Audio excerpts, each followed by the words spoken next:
Well, hey there, I'm meteorologist Matt Barentine. Happy Thursday to you. It's going to be another smoking hot day for us here across the Gulf Coast. Heat index is easily getting up to around 110 this afternoon across the area. So do take your hot weather precautions. Take it easy out there the best you can. Make sure you stay hydrated. Look at the heat index numbers. It's not just the fact that it gets smoking hot in the middle of the day. It's the fact that it stays hot. It starts in the morning, around 9 to 10 in the morning, already above 100 with the heat index, and we stay that way till 6 or 7 at night. So it's just all day long, unrelenting heat.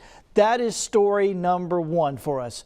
Story number two is what's happening out in the tropics, and things are starting to get more clarity here. The models are starting to come together. And frankly, it's not great news for us. We're going to be talking about the real possibility of a tropical system moving into the Gulf this weekend and then eventually doing some strengthening.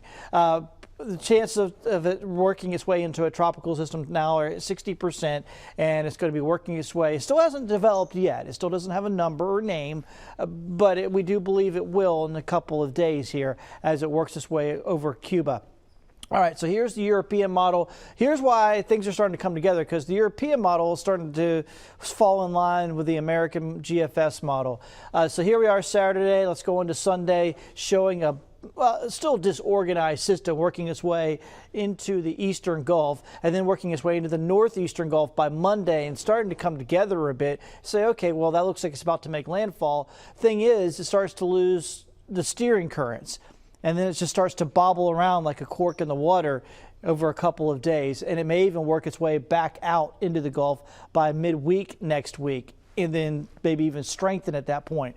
A lot of maybes here with something like this. When you lose steering currents, it becomes awfully hard to forecast because it's just sort of bobbling around, like I said, like a cork in the water. Now, this is a different model. This is the GFS. Now, this model has actually been kind of predicting that in the last couple of days. It's the European model that's come in line with this. But look at this, showing kind of a similar setup to where it moves into the Gulf. The difference here with the GFS, it shows a stronger system, but it does show a system that stalls out sometime next week up in the northern Gulf and maybe starts bobbling around.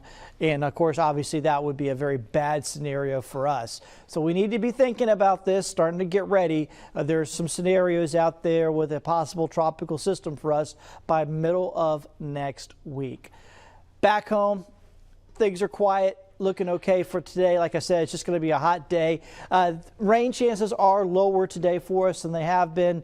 Only about 30% chance today, so there will be some showers. It's not completely, 0%. There will be some pop-up showers and thunderstorms, and the ones that do happen will still be good rain producers and have some thunder and lightning with them, but there just won't be all that many around to help cool us off. Temperatures are going to heat up quickly. We should hit 90 degrees by 10 a.m. And then as we hit the afternoon, mid to upper 90s. It's going to be very, very hot. Once again, only spotty storms to cool us off. A very hot day. The evening, you get off work, it's still going to be pretty hot here. Still, once again, a few showers and storms will be around. Hopefully get one of those to cool you off. Temperatures will be in the mid-90s even at 5, then starting to cool back into the mid-80s as we head into the evening. It stays very, very sticky. Here's your 10-day forecast. Obviously, today is August 1st. Looking down the line, you can see the rain chances Saturday and Sunday. We haven't increased the rain chances for the middle of next week yet. We're going to have to keep an eye on things out in the tropics, but it's quite possible, depending on what that thing does, that we could be introducing some higher rain chances by the middle of next week. So the next few days will be critical as we continue to watch that possible tropical system.